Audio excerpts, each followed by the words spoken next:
Assalamualaikum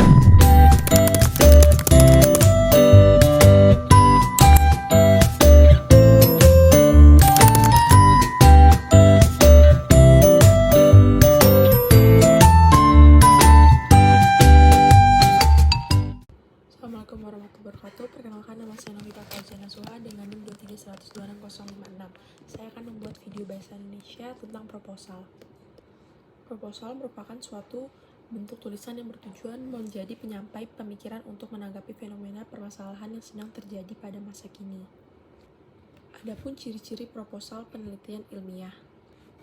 Proposal penelitian ilmiah merupakan pengajuan yang perlu untuk diterima dan juga disetujui. Adapun aspek-aspek yang wajib dipenuhi dan sedapat dengan proposal penelitian ilmiah. Untuk kepercayaan sendiri, yaitu hal-hal yang ditulis dihindari dalam penulisan proposal ilmiah. Yang pertama yaitu kepercayaan. Banyak cerita yang rekaan pada genre fiksional proposal penelitian ilmiah yang mengangkat suatu fenomena yang sedang terjadi. Kita perlu melakukan observasi fenomena untuk mengumpulkan teori sampai kita bisa dengan menganalisis data akhirnya. Yang kedua ada persuasi. Persuasi ini dia dorongan yang disampaikan penulis kepada pembaca yang memberikan alasan dan prospek terhadap suatu hal. Dan data akan ditampilkan pada dasarnya menjadi bukti bahwa apa yang disampaikan penulis bersifat mengajak kepada pembaca. Yang ketiga ada pembuktian. Nah, ini tuh dia kepercayaan yang telah dibangun oleh penulis menjadi pusat dalam penelitian tersebut, dalam proposal penelitiannya. Setelah itu data-data dapat dimunculkan sebagai pembuktian yang berupa hasil. Yang keempat ada dokumentasi. Diperlukan sebagai kayak bukti nyata kalau misalnya kita telah melakukan penelitian tersebut. Dan dokumentasi juga berlaku pada yang disampaikan oleh ahli dalam rujukan. Yang kelima ada objektif. Objektif ini dia simpulan berdasarkan data dan bukti. Dan juga penelitian ditulis dapat dikatakan objektif bila ada bukti yang cukup, taraf kesalahan yang mungkin muncul sangat minim. Yang keenam ada relatif. Unsur relatif dia berkaitan dengan perubahan yang muncul sesuai konteks masing-masing penelitiannya. Yang ketujuh yaitu seimbang, berkaitan dengan interpretasi yang dapat berbeda antar bidang keilmuan baik sosial maupun alamiah. Adapun sistematika proposal penelitian ilmiah.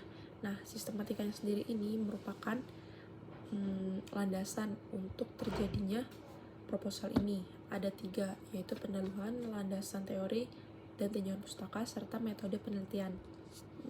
Nah, untuk pendahuluan sendiri, dia merupakan pengantar dan pembuka penelitian dengan menunjukkan hal-hal yang menjadi landasan dasar penelitian. Itu tuh terdiri dari latar belakang penelitian, rumusan masalah penelitian, tujuan penelitian, ruang lingkup penelitian, dan hipotesis. Latar belakang perlu mendapat pelatihan lebih karena memuat hal lain yang terdapat pada bagian pendahuluan. Hal tersebut juga berarti memunculkan ulasan terhadap penelitian terdahulu yang relevan dengan penelitian tersebut. Untuk rumusan masalah penelitian, itu dia berisi jabaran singkat pokok persoalan penelitian. Serta rumusan masalahnya ini biasanya dinyatakan dengan kalimat tanya. Rumusan masalah pada penelitian kualitatif yang biasanya terkait dengan strategi penelitian tertentu, seperti fenomenologi, studi kasus, etnografi, maupun grounded research.